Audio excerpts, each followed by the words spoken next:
बिस्मिल्लाहिर्रहमानिर्रहीम, अस्सलाम वालेकुम। खेलों की खबरों पर तबसरों और तज्जियों सजे स्कोर के एक और प्रोग्राम के साथ सैयद याह्या हुसैनी आपकी खिदमत में हाजिर है। किसी भी इमारत की बुनियाद मजबूत ना हो तो उसका तवील अरसे तक कायम रहना मुमकिन नहीं होता। मनसूबाबंदी और हिकमत अमली के तहत कोई निज़ाम तरतीब दिया जाए तो उसके नताइज बाज़ औक़ात देर से ही सही लेकिन अच्छे और बेहतर साबित हो सकते हैं। पहले होम ग्राउंड पर बांग्लादेश से टेस्ट सीरीज़ और फिर इंग्लैंड से पहले टेस्ट में तारीखी नाकामी के बाद पाकिस्तान क्रिकेट बोर्ड में बड़ी तेज़ी से तब्दीली का अमल शुरू हुआ। कौमी टीम इंग्लैंड से टेस्ट सीरीज़ जीतकर 3.5 साल बाद होम ग्राउंड पर कोई सीरीज़ जीतने में कामयाब रही। फिर ऑस्ट्रेलिया के मुश्किल कंडीशंस में 22 साल बाद होम टीम को उन्हीं के मैदानों में वनडे सीरीज़ में शिकस्त दी, मगर फिर पाकिस्तान क्रिकेट टीम की उड़ान धड़म से ज़मीन पर आ गिरी। पाकिस्तान टीम का ऑस्ट्रेलिया के खिलाफ T20 मैच जीतना ख्वाब ही साबित हुआ। ऑस्ट्रेलिया अपने अहम खिलाड़ियों के बगैर मैदान में उतरी, लेकिन उस पर भी पाकिस्तान की स्टार्स से भरी टीम उन्हें शिकस्त न दे सकी और ऑस्ट्रेलिया ने पहली मरतबा T20 सीरीज़ में पाकिस्तान के खिलाफ क्लीन स्वीप किया। इंग्लैंड के खिलाफ टेस्ट सीरीज़ और ऑस्ट्रेलिया में वनडे सीरीज़ में फतह का सेहरा जिन लोगों के सर था, अब वो इस शिकस्त के ज़िम्मेदार हैं या नहीं, या फिर वो एक तवील मुद्दती मंसूबे के तहत नौजवान क्रिकेटर्स को आजमा रहे हैं। दूसरी जानिब गुज़श्ता चंद माह में टीम मैनेजमेंट और पाकिस्तान क्रिकेट बोर्ड में तब्दीलियों ने भी एक अजीब सी कैफियत का समा बांध दिया है। White ball coach Gary Kirsten ने इख्तिलाफात के बाद अपने ओहदे से इस्तीफ़ा दिया, तो अब आकिब जावेद को वाइट बॉल क्रिकेट टीम का अबूरी कोच बना दिया गया है और इत्तलात हैं कि जो साबिक क्रिकेटर्स जिस पीसीबी में नौकरी करके रुखसत हुए, उन्हें फिर से कोई जिम्मेदारी मिलने का इम्कान मौजूद है। अब चलते हैं लंदन, जहां वीडियो लिंक पर हमें ज्वाइन कर रहे हैं पाकिस्तान के टेस्ट ऑलराउंडर यासिर अरफात। खुशामदीद कहते हैं यासिर आपको। यासिर, पाकिस्तान क्रिकेट टीम ने इंग्लैंड के खिलाफ पहले टेस्ट में शिकस्त के बाद शानदार कमबैक किया। 3.5 साल बाद होम ग्राउंड पर हम जो जीत का फार्मूला ढूंढ रहे थे, उसे अमली जामा पहनाने में सेलेक्टर्स और मौजूदा वाइट बॉल क्रिकेट टीम के हेड कोच आकिब जावेद ने मरकज़ी किरदार अदा किया। आप से हम ये जानना चाहते हैं, बहुत से साबिक क्रिकेटर्स और तजियाकार ये बात करते रहे हैं कि पाकिस्तान टीम के पास बेंच स्ट्रेंथ नहीं है, हर मरतबा नए खिलाड़ियों को शामिल किया जाता है लेकिन उन्हें मुनासिब मौक़े नहीं मिलते। अब दौरा ऑस्ट्रेलिया और जिम्बाब्वे के लिए जो वाइट बॉल टीम मुंतखब की गई है और इंग्लैंड के खिलाफ कामरान गुलाम का डेब्यू, उसमें जहां पाकिस्तान को कामयाबी मिली, वहां T20 सीरीज़ में शिकस्त भी हुई। जब आप तजुर्बात करेंगे और हदफ बड़े टूर्नामेंट होंगे तो इस तरह की शिकस्त पर हमें तनकीद बराए तनकीद करनी चाहिए या नई मैनेजमेंट और खिलाड़ियों को मज़ीद वक्त देने की ज़रूरत पर जोर देना चाहिए? थैंक यू याया। सबसे पहले तो देखिए, जो आपने सवाल किया उसमें सबसे पहले तो आपने नई मैनेजमेंट स्पेशली आकिब जावेद के बारे में पूछा और इंग्लैंड सीरीज़ की जो विक्ट्री बड़े अरसे बाद पाकिस्तान जो तरस रहा था, काफ़ी अरसे से टेस्ट क्रिकेट में जीत नहीं रहा था, तो वो उसमें तो लोग देखिए बातें ये तो कर रहे हैं कि जी ये सारा क्रेडिट आकिब जावेद को नहीं जाता। ठीक है, ये चीज़ होती है, इससे टीम गेम होती है आपकी, मगर ये जो डिसीजन, जिसमें 2-3 डिसीजन, जिस तरह दो ऐसे लड़के जो कि घर जा चुके थे, इनको फर्स्ट क्लास की टीमों में नहीं खिला रहे थे और एज का एक फैक्टर लेकर आकर के जी इनकी क्रिकेट खत्म हो गई है या इन्होंने प्राइम गुजार ली है, तो ये जो डिसीजन है ये तो मास्टर स्ट्रोक था उनका, आकिब जावेद का। और मैं समझता हूं कि ये इन्होंने अब 40 विकेट्स में से अगर दो लड़के आपके 39 विकेट्स ले लें वहां पर, तो ये तो एक कमाल ही है, मतलब, और उसको दाद देनी चाहिए जिस बंदे ने डिसीजन किया। और बाकी आपने बात की कि लड़कों की के लड़के, मैं ये समझता हूँ, देखिए टैलेंट पूल आपके पास अब यही है। ऑब्वियसली आपने सही कहा कि बेंच स्ट्रेंथ पे हमने कभी तवज्जो नहीं दी। ये जो लड़के सारे अभी मौजूद हैं, आपके पास यही रहा सा टैलेंट और यही लड़के हैं और ये अच्छे हैं, बुरे नहीं हैं। प्रॉब्लम कहाँ आती है? प्रॉब्लम वहाँ आती है कि जब आप एक प्लेयर को उसको गलत फॉर्मेट में पिक कर लेते हैं। डोमेस्टिक में जब वो परफॉर्म कर रहा होता है किसी और फॉर्मेट में होता है, जब वो आपको टीम में नजर आता है तो वो किसी और टीम फॉर्मेट में खेलता हुआ नजर आता है, उसके साथ साथ उसका नंबर भी नहीं। कल अगर आप देखें कि जो हसीबुल्ला या साहबजादा फरहान को तमाम ही नंबर्स पे खिला दिया गया है अभी तक, उनके जो छोटा सा कैरियर है, तो जब आप उनके नंबर्स पे लड़ोगे, 2-3 प्लेयर्स की वजह से आप बाकी लड़कों के जो है नंबर्स को कॉम्प्रोमाइज कर देते हैं, तो जिसकी वजह से परफॉर्मेंस नहीं आती। तो बहुत सारी ऐसी चीजें हैं कि जिन पे ऑब्वियसली नई मैनेजमेंट, आकिब जावेद या उनकी बाकी भी जो कोचिंग स्टाफ का जो हिस्सा होंगे, वो चीज़ें इन चीज़ों पे नज़र रख रहे होंगे और प्लेयर्स को उनके राइट फॉर्मेट में खिलाएंगे। ये बड़ा इंपॉर्टेंट है किसी भी टीम या उनके प्लेयर्स के लिए। यासिर हमारे साथ लंदन से वीडियो लिंक पर मौजूद हैं। ऑस्ट्रेलिया के खिलाफ वनडे सीरीज़ में पाकिस्तान की जानिब से साइम अयूब, अब्दुल्ला शफीक और बाबर आजम सीरीज़ के टॉप बैटर रहे और बॉलिंग में हारिस रऊफ, शाहीन शाह अफरीदी और नसीम शाह बॉलर्स में टॉपर रहे। लेकिन T20 सीरीज़ में ना पाकिस्तानी बल्लेबाज चले और ना पाकिस्तानी बॉलर रंग जमा सके। बैटिंग में मार्को स्टॉइनस 96 रन बनाकर टॉप पर रहे और बॉलर्स में स्पिनर जॉनसन 8 विकेटों के साथ सरफराज रहे। पाकिस्तान की तरफ से उस्मान खान 59 रन बनाकर नुमायां बैट्समैन रहे। मगर दिलचस्प बात यह है कि सीरीज़ में सिर्फ 2 ही निफ्ट सेंचुरियाँ स्कोर हुई, एक पाकिस्तानी बैटर उस्मान खान और दूसरी मार्कोस स्टॉइनस ने बनाई। मगर ऑस्ट्रेलियाई बल्लेबाजों की अप्रोच में पाकिस्तानी बैटर से वाज़ेह फ़र्क नज़र आया, जिसकी 81 स्ट्राइक रेट में झलकती है। स्टॉइनस ने 195.9, एक जैक फ्रेजर ने 188 और मैक्सवेल ने 164 के स्ट्राइक रेट से बैटिंग की। पाकिस्तान की जानिब से सबसे ज़्यादा स्ट्राइक रेट बाबर आजम का रहा, लेकिन 142.42 के स्ट्राइक रेट से बैटिंग करने वाले साबिक कप्तान बाबर आजम 15.66 की औसत से सिर्फ 47 रन ही कर सके, जिसमें उनका बेहतरीन स्कोर 41 रन रहा। अब पाकिस्तान क्रिकेट बोर्ड ने दौरे जिम्बाब्वे और जनूबी अफ्रीका के लिए शाहिद असलम को बैटिंग कोच बना दिया है।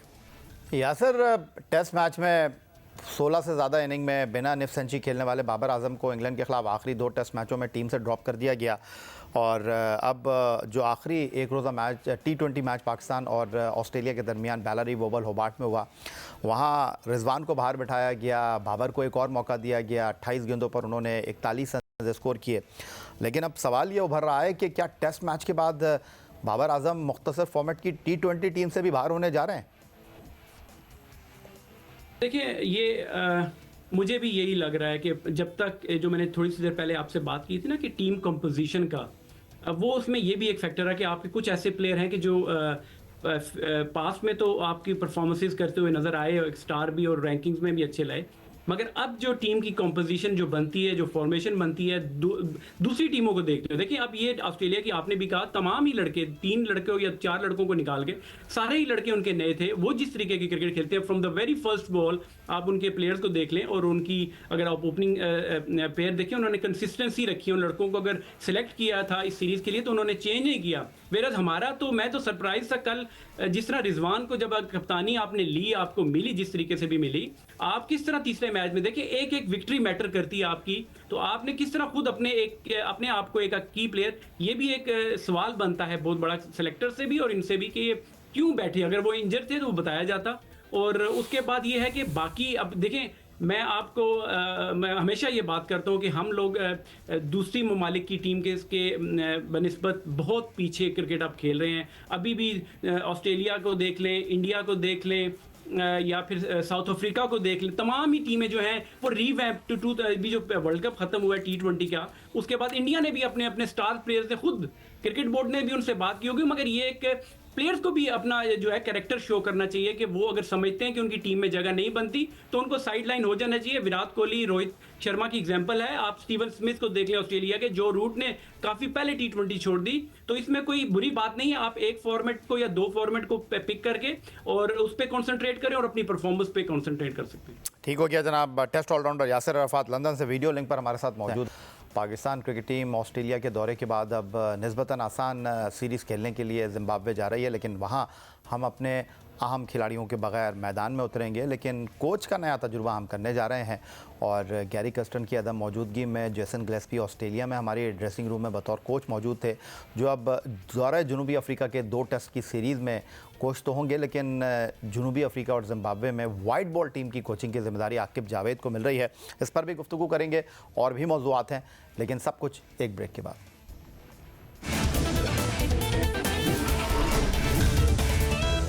पाकिस्तान क्रिकेट में कुछ ऐसे खुशकिस्मत लोग भी हैं जो हर क्रिकेट बोर्ड में कभी जगह बना ही लेते हैं, और उनमें से एक टेस्ट ऑलराउंडर अज़हर महमूद साहब भी हैं। और अज़हर महमूद साहब का मुस्तकबिल अब क्या है आकिब जावेद के आने के बाद, क्योंकि अज़हर महमूद भी टेस्ट फास्ट बॉलर हैं और आकिब जावेद भी, तो एक वक्त में 2 फास्ट बॉलर तो टीम में रह नहीं सकते। लेकिन अज़हर महमूद को लाए इसलिए थे पाकिस्तान क्रिकेट बोर्ड के वो जेसन गिलेस्पी और गैरी कर्स्टन के दरमियान ब्रिज का किरदार अदा करेंगे, बोर्ड और गैर मुल्की कोचेस के दरमियान। लेकिन जब हम बांग्लादेश से टेस्ट सीरीज़ 2-0 से रावलपिंडी में इस साल हारे, तो अज़हर महमूद ने कहा कि हमारे पास स्पिनर ही नहीं है, और फिर उन्हीं स्पिनर के साथ हमने इंग्लैंड को 2 टेस्ट मैचों में हरा दिया। वो कह रहे थे टर्निंग टैग नहीं बना सकते, आकिब जावेद ने टर्निंग टैग बनाकर इंग्लैंड को ट्रैप कर लिया। तो अब Aaqib Javed grass root level cricket को बेहतर समझते हैं, फैसले भी करते हैं, चैलेंजिंग डिसीजन भी लेते हैं। तो यासिर अरफात साहब, अज़हर महमूद का ये जो प्रेस कॉन्फ्रेंस का एक क्लिप था, आपको सुनाने का बुनियादी मकसद ये था कि अब अज़हर महमूद आपको कहाँ खड़े दिखाई दे रहे हैं? देखिए, आप जब ऐसी पोजीशन या ऐसी पोस्ट पे होते हैं और स्पेशली प्रेस कॉन्फ्रेंस में ऐसे ही जगह पे आते हैं और बात करते हैं, तो आपका एक एक लफ्ज़, एक एक जुमला जो होता है वो बड़ा मैटर कर रहा होता है और कभी वो आपकी फेवर में भी चला जाता है। सिमिलरली अगर आप इसी सिनेरियो में देखें, जिस तरह आकिब भाई ने उस इन डिसीजन से पहले जब वो आए, उन्होंने जो बात एक पॉडकास्ट में की थी वो उनके फेवर में चलेगी। और वेयर एज अज़हर महमूद की अगर आप बात करें, देखिए कभी कभी आपके नज़रों में कुछ ऐसे प्लेयर होते हैं जिनको आप डिस्कार्ड कर देते हैं विदाउट नोइंग के किसी को भी आप राइट ऑफ नहीं कर सकते कि उसकी एज ज़्यादा होगी या कुछ ऐसी। देखिए स्ट्रैटेजी बनी होगी, सिर्फ एक बंदे का इसमें कसूर नहीं होगा, उसमें बाकी लोग भी, उनकी भी इनपुट होगी, कप्तान बाकी प्लेयर भी मौजूद थे। मगर हाँ, ये उनका डिसीजन गलत हो गया और साबित हुआ, जिसकी वजह से उनको काफ़ी क्रिटिसिज्म का सामना भी करना पड़ा। देखिए फ्यूचर का ये है कि आप अब डिपेंड करता है पाकिस्तान क्रिकेट बोर्ड इसका बेहतर जवाब दे सकता है। मगर जिस तरह मैंने पहले बात की और मैं अभी भी उस पर मेरा स्टांस यही है कि जब आप किसी को ऐसे पोस्ट पर और ऐसी पोजीशन पर लेकर आते हैं, मैं अज़हर महमूद की बात नहीं है, गैरी कस्टन भी अगर गए हैं टीम में, ये भी पाकिस्तान का नुकसान है। और अगर आई डोंट नो बीच में इंटरनल क्या चीज़ें हुई हैं, और अगर जेसन गिलिस्पी भी जाते हैं, क्योंकि मैंने पहले भी कहा अगर फ्रीक्वेंट चेंजेस आप ऐसे लेवल पे ऊपर करते रहेंगे तो कभी भी पाकिस्तान टीम की परफॉर्मेंस भी अच्छी नहीं होगी। और पाकिस्तान का एक जो रिवायत बन गई है कि हमारे फॉरेन कोचेज आते हैं 6 महीने साल बाद उनको निकाल दिया या वो चले जाते हैं। प्रोफेशनल इदारों में, डिपार्टमेंट्स में इस तरह नहीं होता, आप किसी की और के काम में इंटरफेयर नहीं करते। गैरी कस्टन ने जिस तरह कहा कि सिलेक्शन का ठीक है, सेलेक्टर्स मौजूद होते हैं, उनका काम 15 लड़के अनाउंस करके देना होता है।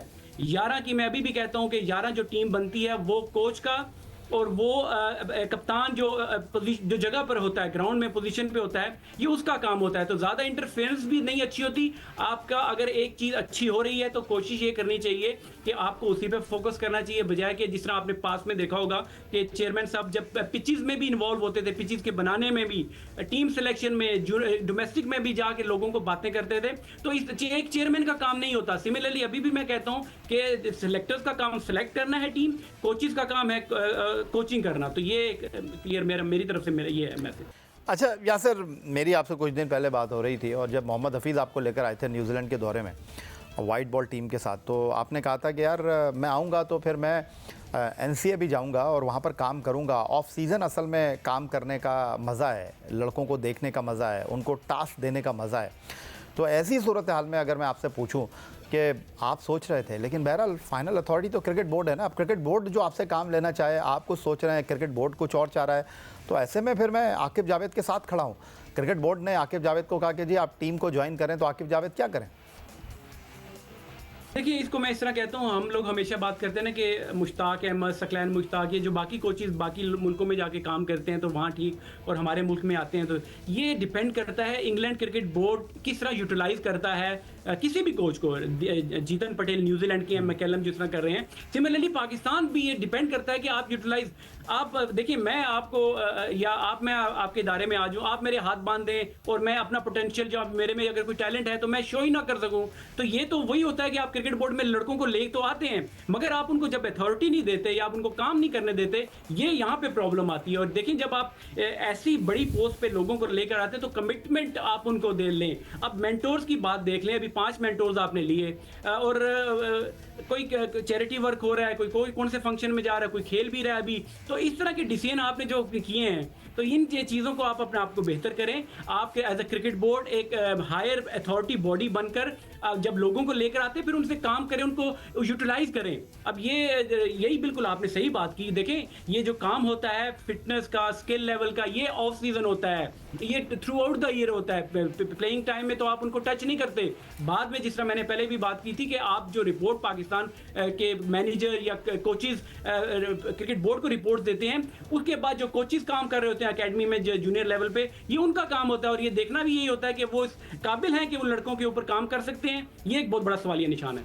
चले, मैं तो सवाल सोच रहा था आपसे करने के लिए, आप मुझे खुद ही वहाँ पर लेकर आ गए। वकार यूनुस, मुश्ताक, सकलैन मुश्ताक, मिसबाउल हक, शुएब मलिक, सरफराज, कैसे लग रहे हैं ये मेंटोर आपको? आपको लग रहा है कोई डिलीवर करेंगे ये? देखिए, डिलीवर तभी करेंगे कि ये ज़्यादा से ज़्यादा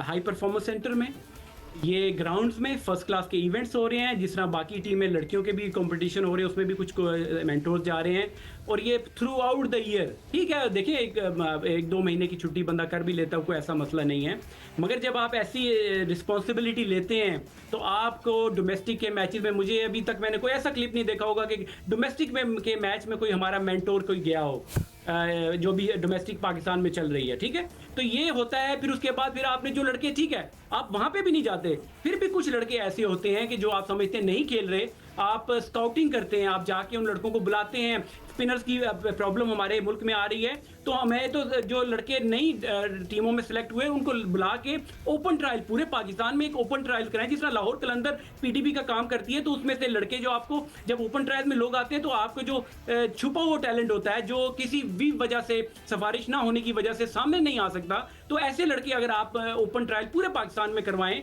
ये जो मेंटोर्स का काम है, उनको फिर हफ्ता, 2 हफ्ता या महीने का काम उनके साथ करें, तो ये छोटे छोटे स्टेप्स अगर करेंगे तो फिर मैं समझता हूँ कि डिलीवरेंस होगी, अदरवाइज नहीं होगी। अच्छा, आखिरी 2 सवाल अब यासिर आपसे।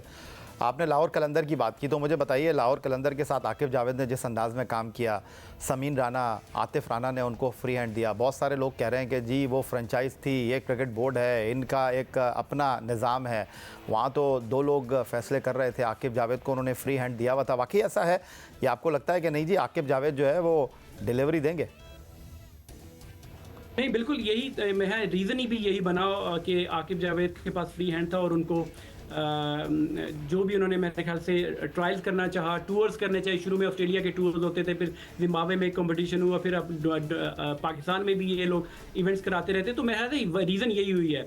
देखिए, जब कभी आप किसी काबिल बंदे को किसी भी इदारे में लेकर आते हैं, तो आप उसको बताते नहीं हैं कि आपने ये करना है, वो आपको फिर बताता है कि मैंने ये, मेरा ये माइंडसेट है, ये मेरा एक्सपीरियंस है और मैं ये करना चाहता हूँ। तो इस माइंडसेट से आप लोगों को लेकर आएं और उनको पूरा मौका दें। आपने लाहौर कलंदर की बात की, मैं पाकिस्तान क्रिकेट बोर्ड की भी बात करता हूँ कि जब आप लोगों को लेकर आते हैं और फिर उनके आप हाथ बांध देते हैं। मैंने पास में भी सुना, मैंने बल्कि जो पास में पाकिस्तान क्रिकेट बोर्ड में लोगों ने काम भी किया, तो मेरा भी उनसे ये सवाल होता था कि आपने 2-3 साल हाई परफॉर्मेंस सेंटर या पाकिस्तान टीम में आप रहे, तो आपने, मैंने कोई हार्डली सुना होगा कोई स्किल का कैंप लगा होगा या कोई इस तरह की चीजें हुई होंगी। तो कहते थे कि हमें क्रिकेट बोर्ड की तरफ से फाइनेंस का इशू होता था, बॉलों तक हमें मांगने के लिए प्रॉब्लम होती थी। तो इतनी छोटी छोटी बातें जब ये हायर लेवल पे अगर हो रही हैं, तो आप फिर अंदाजा लगा सकते हैं कि जिस तरह पाकिस्तान की डोमेस्टिक, जूनियर या क्लब क्रिकेट हो रही है, तो उसमें फिर ये प्रॉब्लम्स आती रहेंगी। और आखिर में जाते जाते यासिर ये पूछूंगा कि बहुत सारे लोग कह रहे हैं कि कहीं आकिब जावेद मिसबाउल हक ना बन जाएं, क्या वाकई ये सोचना ठीक है? क्योंकि अगर आपको याद हो 4 साल पहले जब एहसान मानी क्रिकेट बोर्ड के सरबराह थे, तो उस कमेटी में मिसबाउल हक मौजूद थे जो कोच का इंतखाब कर रही थी, और इंतखाब से 2 दिन पहले मिसबाउल हक ने उस कमेटी से रिज़ाइन दिया, खुद जाकर उनको जो है इंटरव्यू दिया, और वो पाकिस्तान टीम के हेड कोच भी बन गए, बैटिंग कोच भी बन गए, चीफ सेलेक्टर भी बन गए, और फिर क्रिकेट बोर्ड ने उनको ऐसे ही निकाला जैसे रखा था। देखिए, ये रिजल्ट्स मुतयन करेंगे कि ये सारा, जिस आपने भी कहा कि रिजल्ट लोग जीत मांगते हैं, रिजल्ट ओरिएंटेड गेम है, तो अगर तो रिजल्ट्स इनकी फेवर में जाएंगे तो ये इनके लिए अच्छा होगा, मगर अगर हारते हैं तो क्रिटिसिज्म इन पे होगा और इनको तैयार भी रहना चाहिए। जिस तरह लाहौर कलंदर में पहले 2-3 साल बड़ा क्रिटिसिज्म इन पे हो, मगर वो अपना सर नीचे करके काम करते रहे।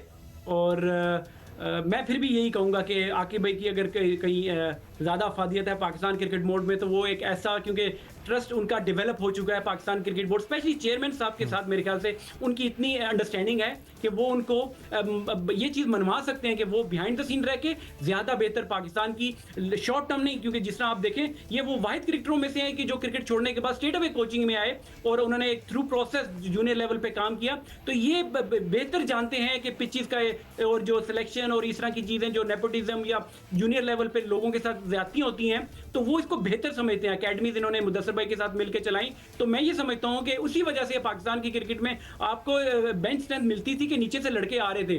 अब वो जो यही वजह हुई कि ये लोग वहां पर काम नहीं कर रहे, जूनियर क्रिकेट सफर कर रही है और आपकी बेंच स्ट्रेंथ नहीं है। तो अगर ये बिहाइंड द सीन रह के, मैं समझता हूँ ये काम करते रहें और ये पाकिस्तान की लॉन्ग टर्म के लिए, ये 2-3 महीने का टूर ठीक है, चैंपियन ट्रॉफी गुजर जाएगी, मगर अल्टीमेटली एक अच्छे बंदे को अच्छी जगह यूटिलाइज करना, यही मोहसिन नकवी का अभी कमाल होगा। बहुत शुक्रिया आपका टेस्ट ऑलराउंडर यासिर अरफात साहब, काफ़ी अर्से बाद आप हमारे इस प्लेटफॉर्म पर आए, बहुत शुक्रिया आपका। यही आज का हमारा ये प्रोग्राम था। आप एक्स अकाउंट पर हमें फॉलो कर सकते हैं, हमें ईमेल कर सकते हैं, अपनी राय से आगाह कर सकते हैं score@jio.tv पर। इस दुआ, इस उम्मीद, इस तवक्को के साथ कि पाकिस्तान में खेल और खिलाड़ी तरक्की करते रहें, सैयद याहिया हुसैनी को स्कोर की पूरी टीम के साथ अगले प्रोग्राम तक के लिए इजाज़त दीजिए। अल्लाह हाफ़िज़।